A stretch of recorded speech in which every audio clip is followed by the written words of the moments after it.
Everybody's crazy. If you were to ask me, everybody is crazy. Everybody's trying to earn points against their rival team. Roseanne said something racist. She shouldn't have done it. She should have apologized. They canceled her show. Then Samantha Bee said something offensive. Now everyone's saying her sponsors should pull out, and Auto Trader and State Farm have pulled out. They're saying they should cancel her show. This is nuts.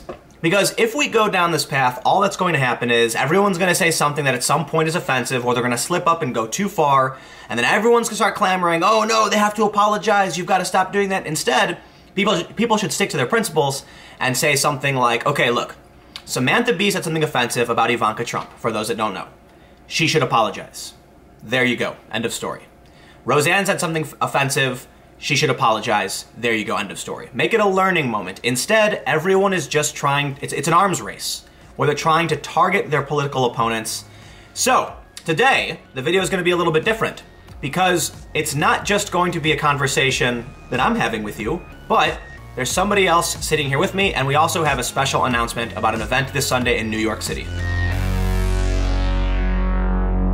Before we get started, make sure you head over to youtube.com/TimCastNews and click the subscribe button. There will be a little button here you can click, because this is where my live streams will be from the time being due to a guideline strike.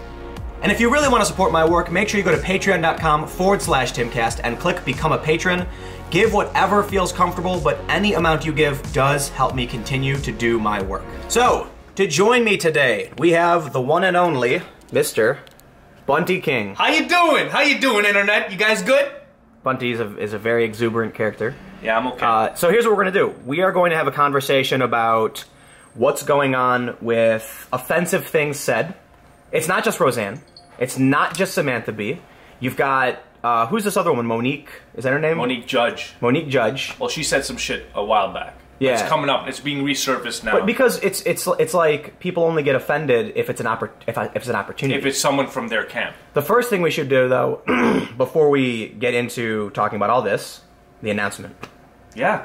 What's happening? What's happening? This weekend, we are going to be at an event that's going to have Sargon of Akkad. It's going to have Carlos Al-Lazraki. I always fuck up his name, but he was the voice actor from Rocko's Modern Life, and of course Tim Pool. I'm going to be there as well, and it's called The Ideological Collapse of the Left, and how the left have fallen apart and now picking up liberal arguments to kind of.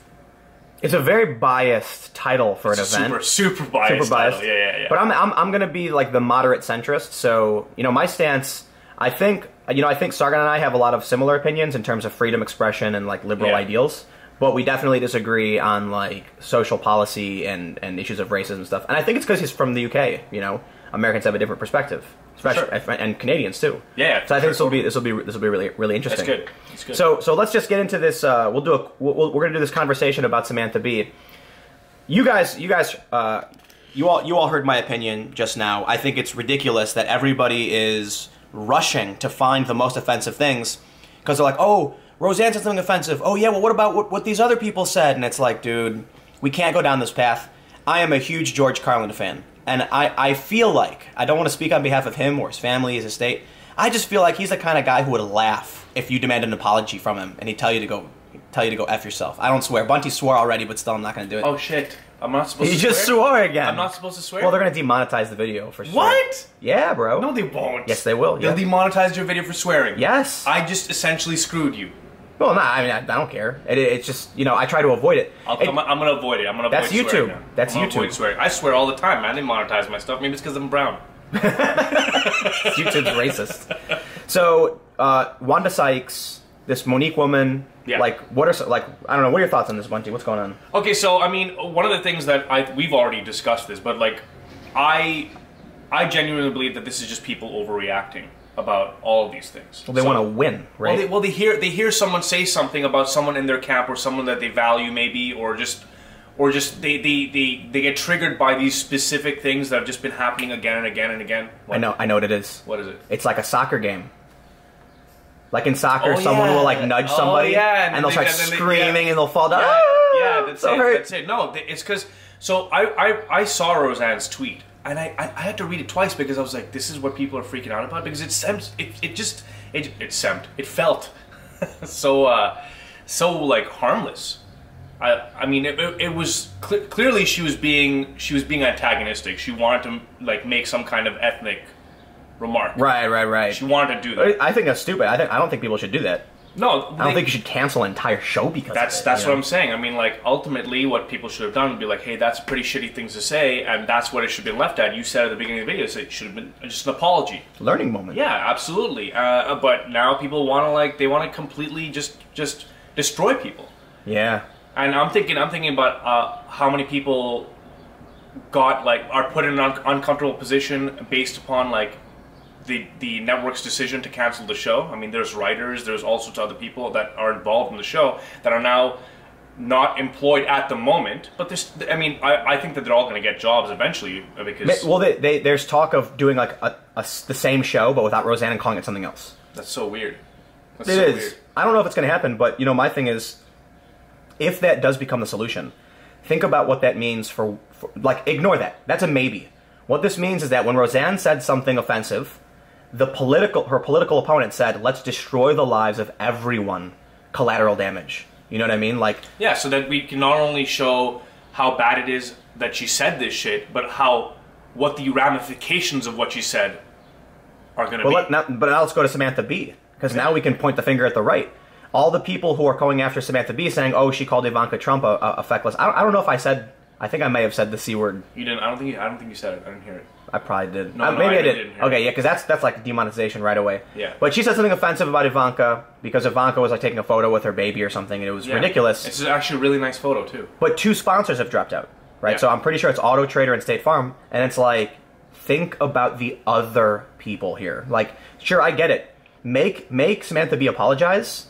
And it's getting knocked on a peg, but don't get their sponsors to pull out. Like, it's crazy because when you see the left do this, like I criticize that behavior. If you look at it, even Trump is kind of asking for some kind of. Yeah. Do you have Trump's tweet? It's here somewhere. I want to pull it up. Shit, my computer's not working anymore for some reason. Oh well. That's great. That's fantastic. Well, Trump tweeted something about Samantha Bee, like low ratings. Yeah, low rating show. Like, why hasn't she been fired from her low rating show? That's pretty much something like, what do you say? I mean, firing someone for saying something offensive is so ridiculous, man. I just tweeted out a few days ago, and we were just watching it, George Carlin on political correctness. George Carlin, on stage, said almost every racial slur you can think of, and then actually called Eddie Murphy and Richard Pryor the N-word, and everyone laughed and cheered for it. Because the reason what he was doing, we said it was about context. Like, he was specifically explaining that he's not intending to hurt anybody, and then he like even disparaged himself as like the white honky blue-eyed devil and stuff like that. Man, George Carlin says so much stuff that makes sense. He's like, we can't be afraid of language that speaks the truth. Yeah. Now that's different from like being overtly offensive to insult somebody. Yeah. But it's all in the intent, right? I mean, everything that Roseanne said, everything that Samantha Bee said, even this Monique Judge person, she called Ben Carson. Ben Carson. I don't even want to say it because I don't want to be monetized. Not just that. Like, hold on. If we were, can you throw the tweet that she? No. I can't even look. This woman, what's her name? Monique Judge. Monique Judge. She used a racial slur against Ben Carson. And if I tell you what that is, they will probably give me a guideline strike. I'm not even exaggerating. Really? Yeah, man. It's in context. You wouldn't. No, I mean, dude, it's not worth it. I guess for you, it's dude. Like I made a video where I said that a white nationalist was lying to the press, and they called that bullying. Oh man, that's scary. I know. I mean, I have a video. My video series just involved me looking at tweets and kind of laughing at people. So I think that's. Yep. So I eventually got the guideline strike removed, though. Yeah. But it was flagged for bullying, and YouTube automatically took it down. It's like, don't give them a reason. And it's crazy because she used a racial slur against Ben Carson. I can't even say what that is because of how crazy this PC culture is. Yeah. And it's funny because so many people are. There's like a lot of arguments from the regressive left, not the regular left, the regressive left, saying that political culture expands free speech. It's like, that's scary, man. That's 1984 doublespeak. You know it is. I mean? I think that, like, they should be able to say these things. You should be able to say these things. But the thing is when people are obviously going to get upset with it, but I don't think that, like, you should have your livelihood destroyed for saying these things. Right. Because everybody along the line will say something that they regret. Not just that, but look what happened with Andrew Kaczynski, I think his name is. He's a CNN guy. starts pulling up old tweets from people to get him in trouble. So then Mike Cernovich says, I learned this from K-File, that's his Twitter name, and starts doing the same thing to people like Sam Cedar, and then all of a sudden, now you've got Lacey McCauley, who's an anti-fascist, pulling up Trump supporter tweets. This is what it's become. We're gonna, look, George Carlin did that comedy special, I think it was like 92 or something, where he called Richard Pryor and Eddie Murphy the N-word. There's no way he could do that. I wish he was alive today. I would love to see his commentary today. It would be hilarious. You could listen to his commentary and it's like... He would be jailed. He knew it was coming. He'd be jailed. He'd be sent to Venezuela. That's what would happen. But I don't believe what he said on that stage could be allowed. It would definitely be like, no one would... He would be like, no one would be able to sponsor him. He wouldn't care. Yeah, it would just... I wouldn't care. He's an old guy. Right. He was an old guy.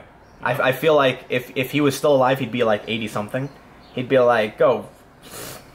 I don't know who said it. But the amount of fucks you give. I'm so sorry. You've been swearing nonstop already, bro. It doesn't matter. Okay. The amount of f's you give. Right, I'm trying to be a little bit. We're already demonetized. You can swear. Okay. The amount of fucks you give goes down as you get older. Totally. And George Carlin was like was a representative of that. But I mean, he was the what's crazy about George Carlin is that he's the guy who did the 7 words you can't say on TV. He got arrested for it.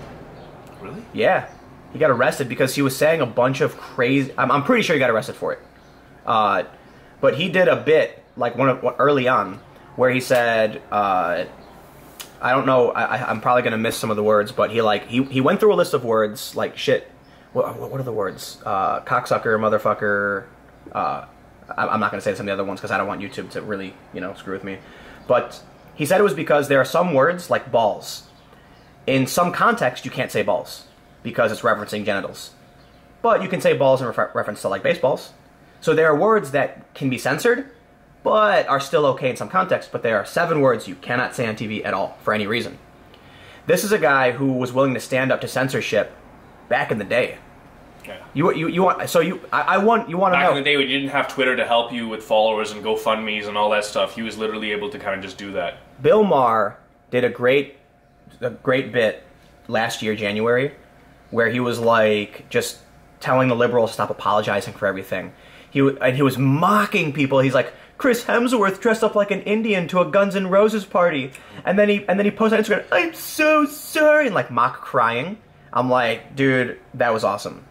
People are trying to go after Bill Maher because he said that Donald Trump looked like an ape, and Dave Rubin tweeted this out. He was like, don't go after Bill Maher because he's one of the last sane liberals. He's one of the people willing to fight the left, like fight his own side, and call them out for PC, over-policing, and authoritarian behavior. Mm-hmm. So once he goes, the floodgates are open.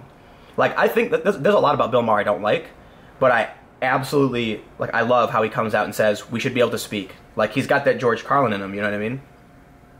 Yeah, once again, older dude, doesn't give as many fucks. That's really it. It's really the way I see it. I mean, he did get reprimanded for his use of the N-word.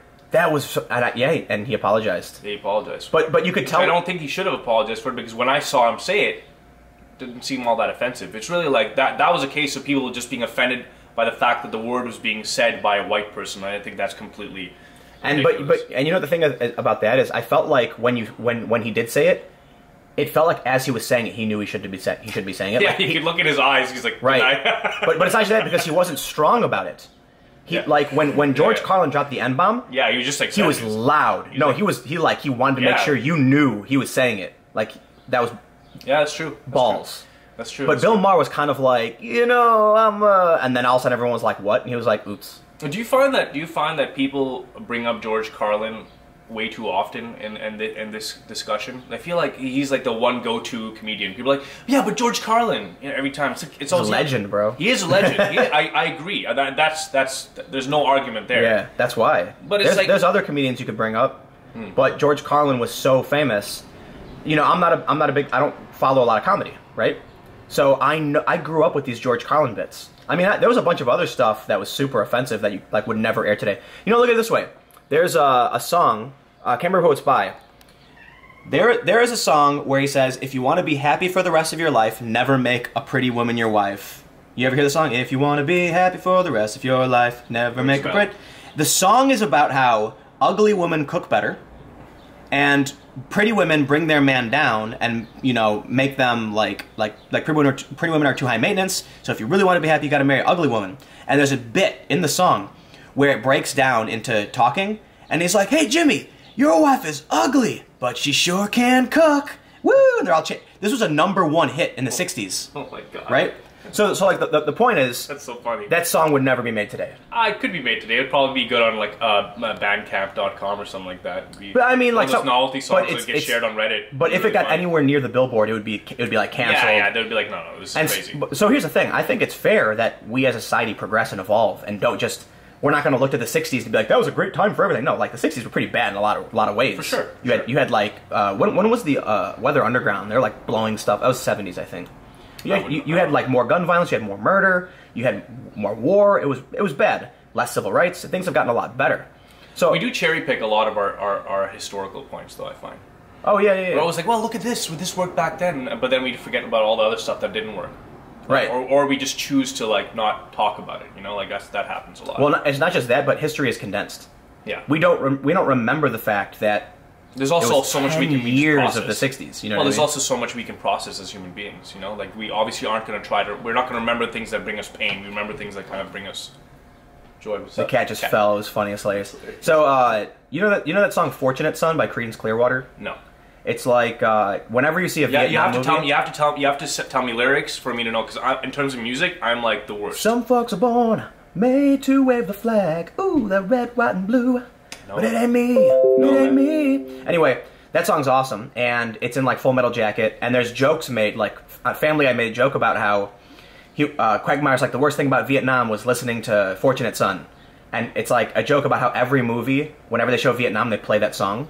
That song wasn't a big hit. I wasn't alive in the '70s, but I was like one of my like older like musicians was like, no, that song wasn't a big hit. Like it was popular, it was famous, but it's not like, you know, Beyonce. Like we look back to history and we think it was this ridiculously popular song, but it's because of other things, you know, 20 years later. So I guess the point I'm trying to make is that when we even look back at history, there are events that probably didn't mean anything to anybody that we assign meaning to now. For sure, 100%. You know? Yeah, absolutely.